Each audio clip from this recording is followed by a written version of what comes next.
Frères et sœurs, madame, messieurs, mes chers amis, bonjour. Ici votre bien-aimé pasteur Célestin Zouga. J'ai la joie ce matin encore de partager la parole de Dieu avec vous, mes frères et sœurs. Nous allons poursuivre notre série de messages sur le courage. Et le titre de ce matin est à l'écran, mes bien-aimés dans le Seigneur. Courage, tout va bien avec Dieu. Mes chers amis, tout va bien avec Dieu ne veut pas dire que nous sommes exemptés de difficultés, de problèmes, de souffrances ou d'obstacles, mais veut dire que c'est en vainqueur comme Christ que nous les traversons, mes bien-aimés dans le Seigneur. Ce matin, nous allons voir l'histoire d'une femme sunamite qui, malgré la souffrance liée à la mort de son fils unique, a déclaré à plusieurs reprises que tout va bien, mes bien-aimés dans le Seigneur. La fin de cette histoire, mes bien-aimés, nous confirme effectivement que avec Dieu, tout va bien malgré les difficultés de la vie. Notre texte de base de ce matin, mes bien-aimés dans le Seigneur, est dans 2 Rois au chapitre 4, versets 8 à 37. Je vous invite, mes bien-aimés, à lire le texte intégralement chez vous afin de bien comprendre le message. Mes chers amis, ce texte nous parle de l'histoire d'une Sunamite dont le prophète Élisée a prophétisé la naissance de son fils unique. Quelque temps après sa naissance, l'enfant va mourir brutalement par suite d'une courte maladie, mes bien-aimés dans le Seigneur. Et le prophète Élisée va le ressusciter.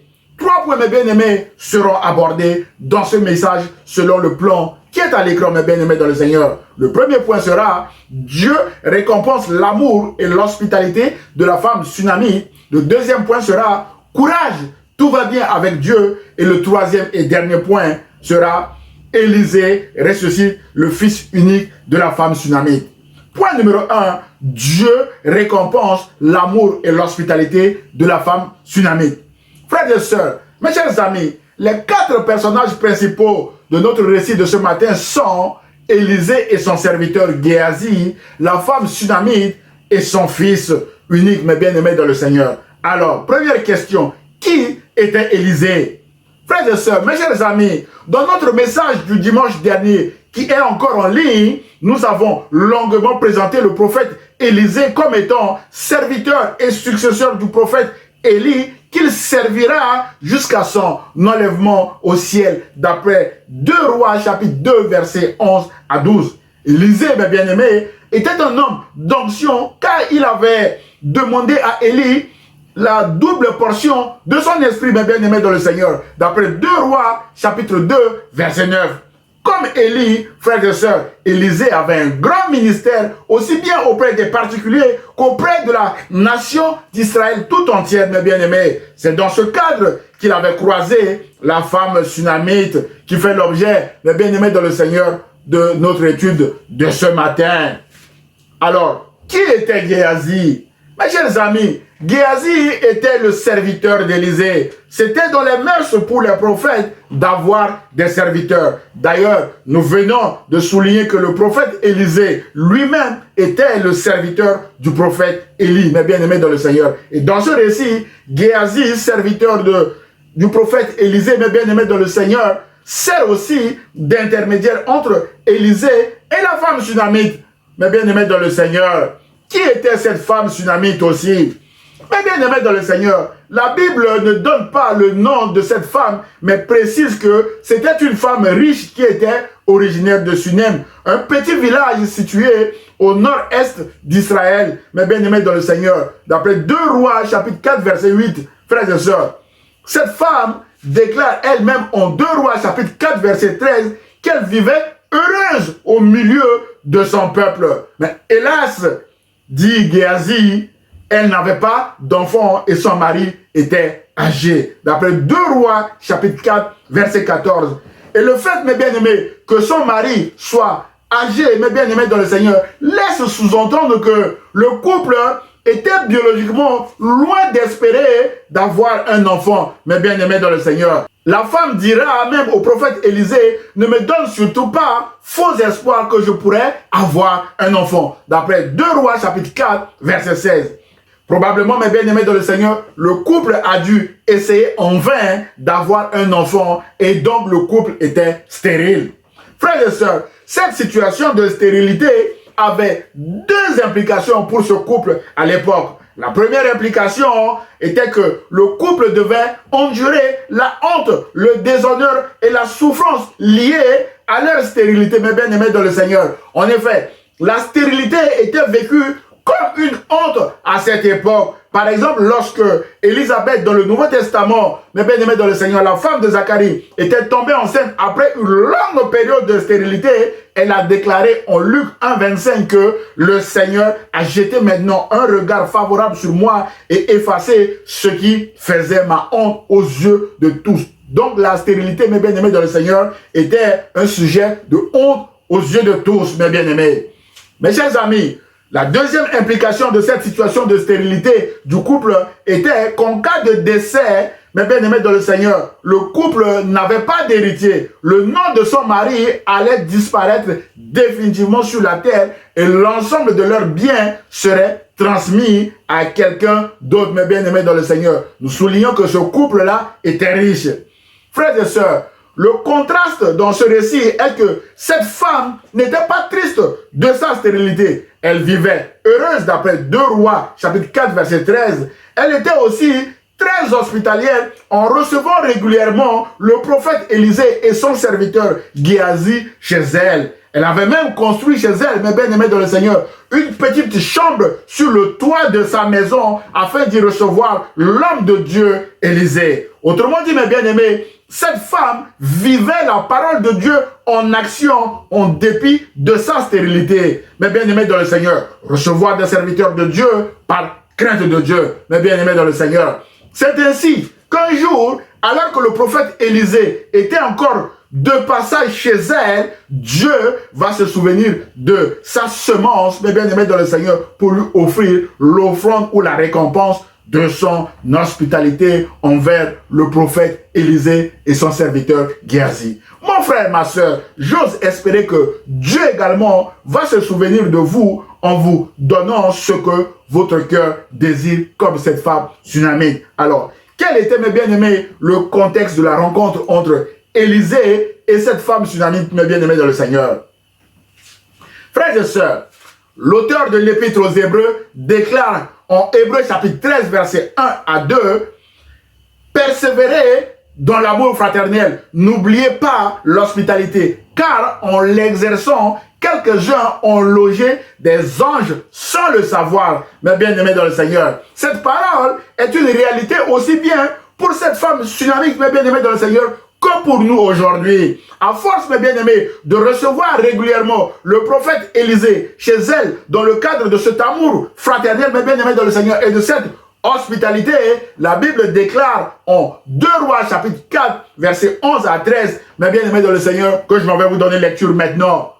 La Bible dit, un jour qu'Élisée repassait à Sunem, il alla donc se retirer dans la petite chambre haute et y passa la nuit. Puis il dit à son serviteur Géasi, « Appelle cette Tsunamite. » Géasi l'appela et elle vint se présenter devant lui. Élisée dit à Géasi, « Dis-lui, tu t'es donné beaucoup de peine en faisant tout cela pour nous. » Mais bien aimé dans le Seigneur, que pouvons-nous faire pour toi? Faut-il parler en ta faveur au roi ou au chef de l'armée?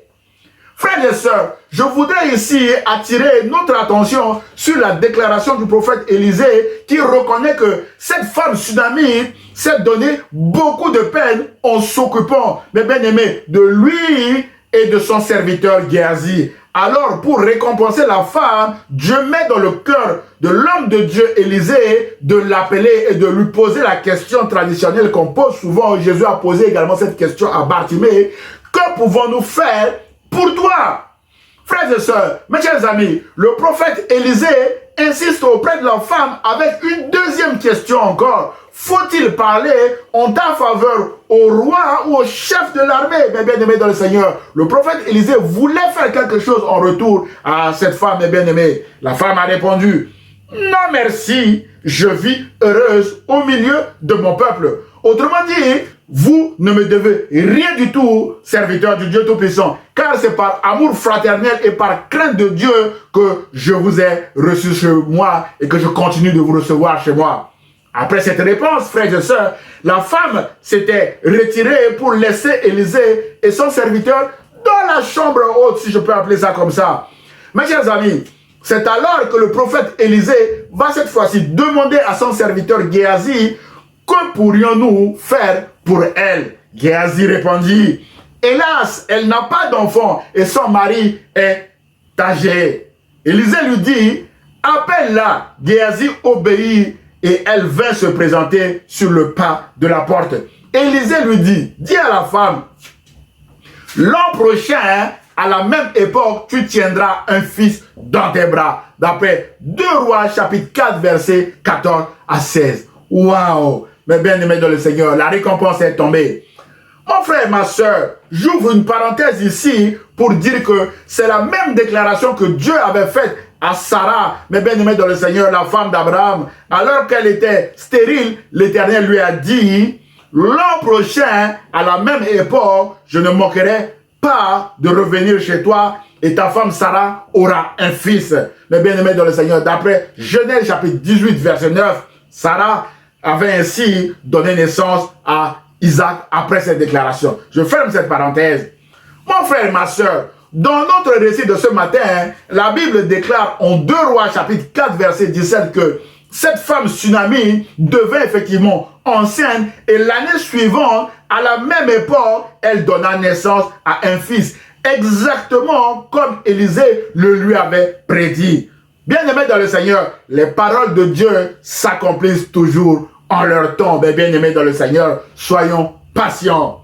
Mes chers amis, l'amour fraternel et l'hospitalité de la femme tsunamite ont parlé non seulement devant l'homme de Dieu Élisée, mais aussi devant Dieu lui-même, mes bien-aimés. L'auteur de l'Épître aux Hébreux dit que Dieu n'est pas injuste pour oublier votre travail et l'amour que vous avez montré pour son nom, ayant rendu et rendant encore des services aux saints. D'après Hébreux chapitre 6, verset 10. Mon frère, ma soeur, Dieu n'est pas injuste pour oublier ton travail. Dieu n'est pas injuste pour oublier mon travail également pour lui. Mais bien aimé dans le Seigneur, Dieu n'est pas injuste pour nous oublier. Dieu n'est pas injuste pour oublier votre amour fraternel et votre hospitalité. En effet, malgré les tempêtes de la vie, mes bien-aimés dans le Seigneur, malgré le Covid-19 avec toutes ses conséquences, vous n'avez pas cessé, mes bien-aimés, de soutenir votre église locale, de soutenir l'œuvre de Dieu partout dans le monde, de soutenir les serviteurs de Dieu, mes bien-aimés, de soutenir les démunis, de soutenir les opprimés. Jésus déclare en Matthieu chapitre 10, verset 42, mes bien-aimés, quiconque donnera seulement un verre d'eau froide à l'un de ces petits parce qu'il est mon disciple, je vous le dis en vérité, il ne perdra point sa récompense, mon frère, ma soeur. Vous serez récompensés par Jésus lui-même qui est fidèle en parole et en acte. Nous serons récompensés, mes bien-aimés dans le Seigneur, par Jésus qui tient ses promesses toujours. Mes chers amis, de même, malgré les circonstances difficiles de notre vie, malgré, mes bien-aimés dans le Seigneur, nos luttes et nos combats, nous continuons de marcher avec Jésus. En allant à l'église, en priant, en aimant Dieu et en aimant les autres et en continuant, mes bien-aimés dans le Seigneur, de travailler pour Jésus. Dieu n'est pas injuste pour oublier notre travail, notre amour fraternel et notre hospitalité également, les uns envers les autres. L'apôtre Paul encourage les Corinthiens en leur disant, mes bien-aimés dans le Seigneur, mais grâce soit rendue à Dieu qui nous donne la victoire par notre Seigneur Jésus-Christ, mes bien-aimés dans le Seigneur. Ainsi, mes frères, dit apôtre Paul, bien-aimés, soyez fermes, inébranlables, travaillant de mieux en mieux à l'œuvre du Seigneur, sachant que votre travail ne sera pas vain dans le Seigneur. D'après 1 Corinthiens chapitre 15, versets 57 à 58. Mon frère, ma soeur, mes chers amis, notre travail ne sera pas vain dans le Seigneur. Merci Seigneur. Nous serons certainement récompensés un jour, comme cette femme tsunami qui a été récompensée par le Seigneur en son temps avec la naissance de son Fils unique, mes bien-aimés dans le Seigneur. Alors, si notre promesse tarde à s'accomplir, attendons-la, car elle s'accomplira, mes bien-aimés dans le Seigneur. Elle s'accomplira certainement, dit Habakkuk chapitre 2, verset 3. Mes bien-aimés dans le Seigneur. Point numéro 2 de notre thème de ce matin, mes bien-aimés dans le Seigneur. Courage, tout va bien avec Dieu. Mon frère, ma soeur, la vie chrétienne n'est pas exempte d'épreuves ou de difficultés malgré notre attachement à Dieu et notre marche avec Jésus. Raison pour laquelle nous avons besoin du courage pour traverser une situation difficile comme celle qu'a traversée cette femme tsunami avec son fils unique. Mon frère, ma soeur, mais la bonne nouvelle est que Dieu reste souverain et au contrôle de notre vie dans les tempêtes que nous traversons, mes bien-aimés. Dans notre récit de ce matin, nous venons de voir qu'après une longue période de stérilité, mes bien-aimés dans le Seigneur, Dieu a récompensé l'amour fraternel et l'hospitalité de cette femme tsunamite envers son serviteur Élisée en lui donnant, mes bien-aimés, un enfant. Mais voilà, cette femme va traverser une situation difficile. Le diable va encore essayer de la voler en frappant, mes frères et sœurs, son fils unique de mort suite à une courte maladie. La Bible déclare en 2 Rois chapitre 4 verset 18 à 20 que l'enfant grandit, l'enfant qui est né là, grandit. Un jour qu'il était allé rejoindre son père auprès des moissonneurs, il cria soudain à son père, « Oh ma tête, que j'ai mal à la tête !» Le père ordonna à son serviteur, « Emporte-le vite chez sa mère. » Verset 20. Le serviteur l'emporta et l'amena à sa mère qui le prit sur ses genoux. Il y resta jusqu'à midi. Puis il mourut. Mes bien-aimés dans le Seigneur, on souligne, il mourut. Mon frère, ma soeur, le mari de cette femme tsunamite n'a pas de solution et renvoie l'enfant chez sa mère. L'enfant va mourir d'un simple mal de tête sur les genoux de sa mère. Cette mort, mes bien-aimés, fait plonger ipso facto le couple dans la stérilité à nouveau puisque leur seul garçon n'est plus. Mon frère, ma soeur, la honte et le déshonneur reviennent encore dans cette maison. Quelle catastrophe, mes bien-aimés dans le Seigneur. Qu'est-ce que, mes bien-aimés dans le Seigneur, elle a fait à Dieu pour subir ça? Dieu est-il encore au contrôle de la vie de cette femme, mes bien-aimés dans le Seigneur? Frères et sœurs, une telle catastrophe suscite certainement beaucoup de questions, mes bien-aimés dans le Seigneur. Pourquoi elle? Pourquoi tant de peine à continuer à servir Dieu, à continuer, mes bien-aimés dans le Seigneur, à avoir de l'amour et de l'hospitalité envers les serviteurs de Dieu, mes bien-aimés dans le Seigneur, surtout dans un contexte pareil, vers qui se tourner, mon frère, ma soeur? Mes chers amis, il n'y a pas que cette femme.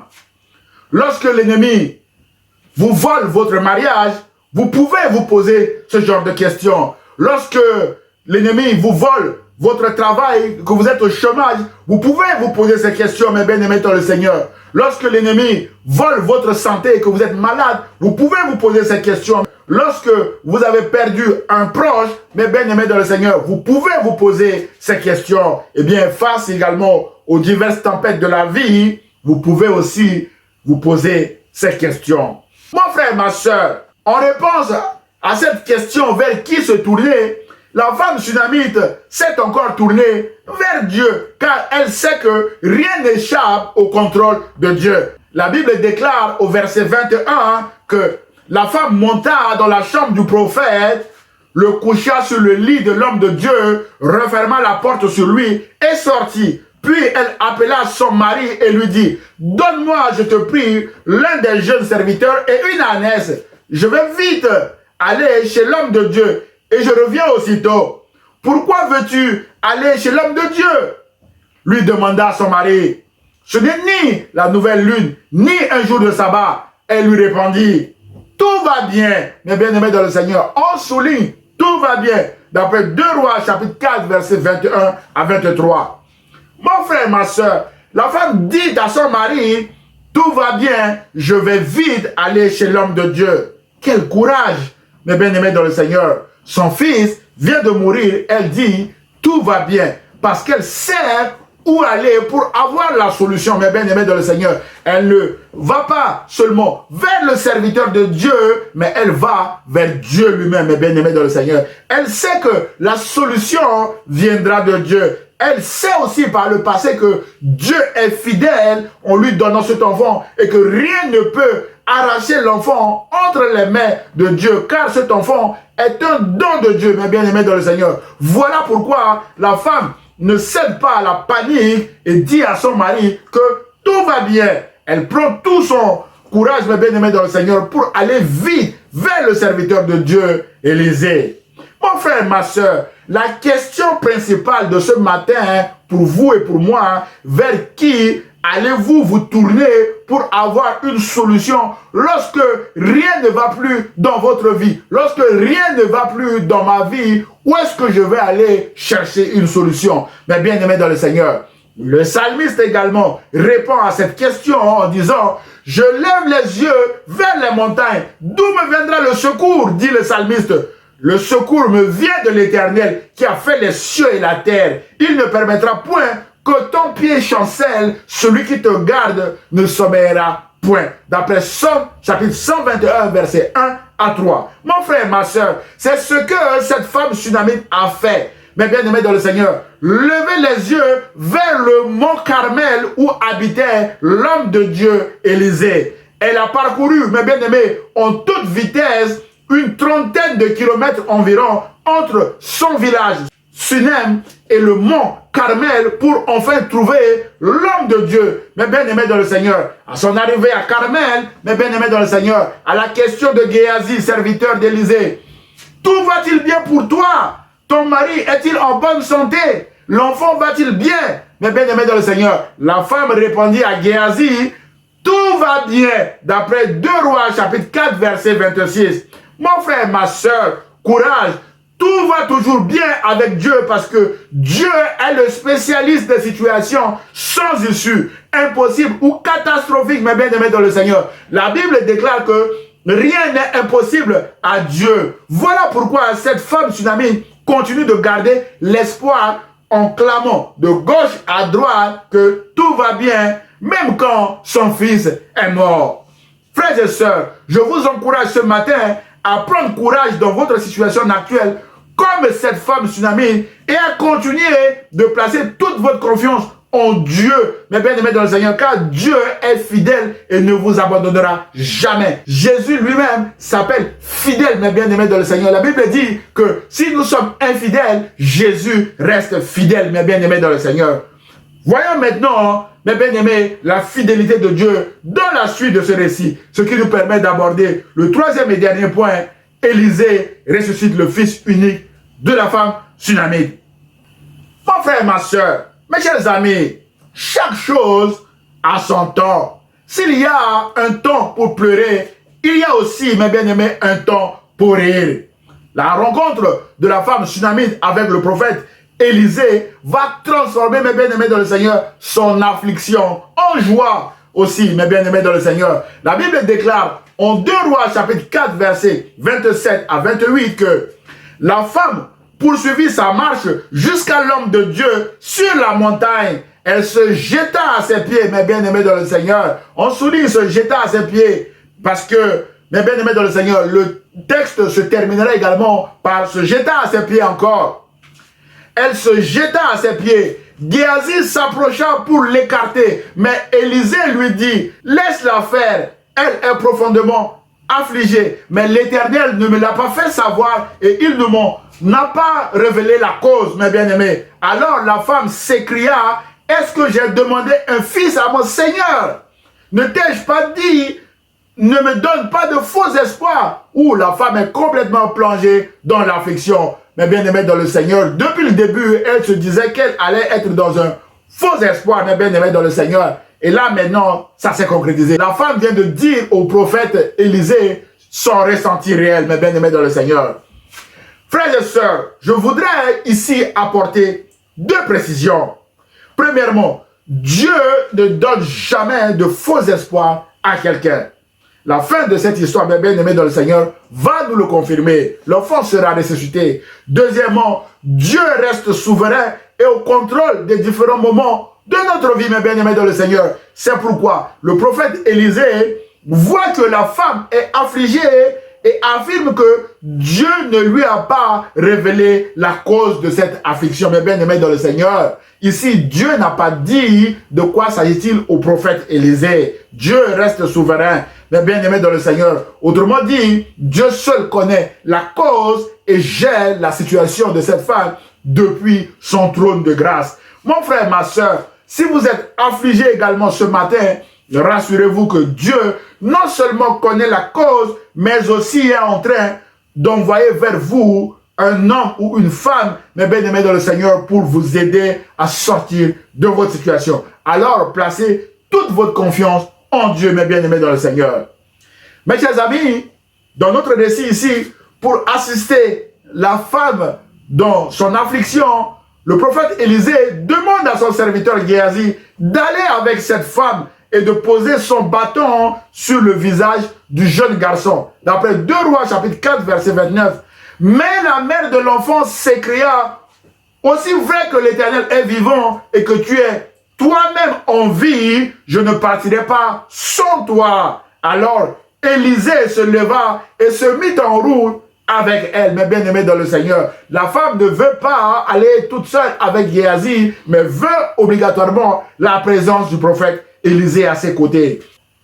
Mon frère, ma soeur, la mère de l'enfant avait raison de ne pas partir avec Géasi, car la Bible déclare que Géasi les avait dévancés et il avait posé le bâton sur le visage du petit garçon, mais rien ne s'est passé. Pas un son, pas une réaction. D'après 1 Roi, chapitre 4, verset 31. Ce qui soulève ici, mes bien-aimés dans le Seigneur, vers qui nous devons nous tourner dans des situations pareilles. Géasi n'a pas réussi ici, mes bien-aimés dans le Seigneur. Tournons-nous vers des personnes comme Élisée, mes bien-aimés dans le Seigneur. Mon frère et ma soeur, Géasi n'a pas réussi à faire bouger l'enfant. Mais lorsque le prophète Élisée, l'homme de Dieu, était arrivé, la Bible déclare ceci. Verset 32. Quand Élisée arriva à la maison, le petit garçon était mort, étendu sur le lit. Verset 33. Élisée entra, ferma la porte sur eux et pria l'Éternel. On souligne, pria l'Éternel, bien aimé dans le Seigneur. Tout passe par la prière dans ce récit. Il monta sur le lit et se plaça sur l'enfant. Il appliqua sa bouche sur sa bouche, ses yeux sur ses yeux, ses mains sur ses mains. Comme il restait ainsi étendu sur lui, le corps de l'enfant commença à se réchauffer. Verset 35. Le prophète se releva, marcha de long en large dans la chambre, puis s'étendit de nouveau sur l'enfant. La Bible déclare, soudain, le petit garçon éternua 7 fois et rouvrit les yeux. Élisée appela Géasi et lui dit, va chercher cette femme sunamite. Géasi l'appela et elle vint vers Élisée qui lui dit, voici ton fils, reprends-le. Mes bien-aimés dans le Seigneur, la fin de l'histoire est celle-ci, mes bien-aimés dans le Seigneur. Élisée dit à la femme, voici ton fils, reprends-le. Mes bien-aimés, verset 37, la femme s'avança, se jeta à ses pieds et se prosterna jusqu'à terre. Puis elle prit son fils dans ses bras et sortit de la pièce. Fin de l'histoire, elle est sortie, mes bien-aimés dans le Seigneur, avec son fils, mes bien-aimés dans le Seigneur, sous les bras. Mon frère, ma soeur, la fin de cette histoire ici est remarquable. Élisée dit à cette femme, voici ton fils, reprends-le. Autrement dit, quand le Seigneur entre dans une maison par la porte, mes bien-aimés, la mort, la honte, la stérilité, la maladie, le chômage, les puissances des ténèbres qui nous tiennent captifs sortent par la fenêtre. Mon frère, ma soeur, la Bible déclare que Jésus est le chemin, la vérité et la vie. D'après Jean chapitre 14, verset 6, si vous ouvrez maintenant votre cœur à Jésus, afin que Jésus puisse y entrer, tout ce qui est mort en vous, mes bien-aimés dans le Seigneur, ressuscite maintenant, car Jésus est la résurrection et la vie. D'après Jean chapitre 11, verset 25. Ainsi donc, mes bien-aimés dans le Seigneur, comme Élisée a dit à cette femme, Jésus veut également vous dire aujourd'hui, mes bien-aimés dans le Seigneur, voici votre projet mort, reprenez-le. Voici votre fils ou fille qui est parti de la maison sans laisser d'adresse, reprenez-le ou reprenez-la. Voici votre époux ou épouse parti sans laisser d'adresse, reprenez-le ou reprenez-la.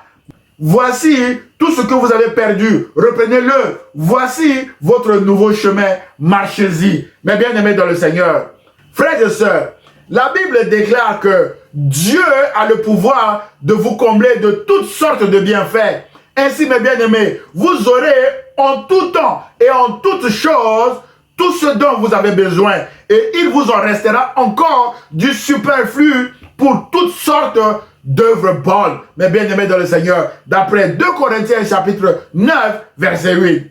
C'est Dieu, mes bien-aimés dans le Seigneur, dans ce récit, qui a comblé cette femme tsunamite de tout ce dont elle a besoin. Mes bien-aimés dans le Seigneur, la richesse et l'enfant. Même si le diable a essayé de la voler encore, mes bien-aimés dans le Seigneur, Dieu lui a redonné, mes bien-aimés dans le Seigneur, son enfant sous les bras.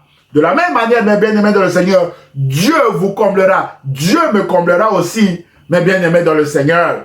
Alors, en conclusion, frères et sœurs, mon frère, ma sœur, courage, tout va bien avec Dieu parce que Dieu est le spécialiste des situations sans issue, impossibles ou catastrophiques, comme celle de cette tsunami avec son fils unique, mes bien-aimés. La Bible déclare que rien n'est impossible à Dieu. Dans ce récit, mes bien-aimés, il est question de la résurrection du fils unique de cette femme tsunamite.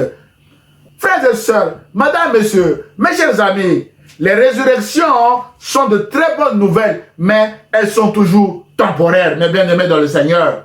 Car toutes les personnes ressuscitées dans la Bible sont encore mortes aujourd'hui. Ce qui est important, c'est la vie éternelle en Jésus-Christ. Le message de ce matin, mes bien-aimés, vise à vous encourager et à vous dire que Jésus veut tout d'abord ressusciter tout ce qui est mort en vous, mes bien-aimés dans le Seigneur. Vos projets, votre santé, votre mariage, vos enfants partis de la maison sans laisser d'adresse, votre travail et autres choses que vous avez perdues. Et ensuite, Jésus veut aussi vous offrir la vie éternelle. Mes bien-aimés dans le Seigneur, c'est la bonne nouvelle. Et la vie éternelle, frères et sœurs, consiste à connaître le Dieu unique et véritable et celui qu'il a envoyé pour nous sauver, Jésus-Christ, mes bien-aimés dans le Seigneur. D'après Jean, chapitre 17, verset 3.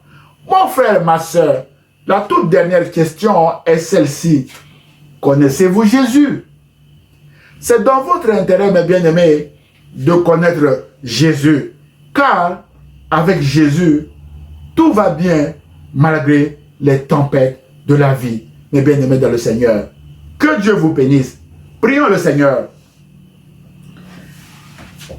Seigneur, merci pour mon frère, ma soeur qui vient de regarder cette vidéo.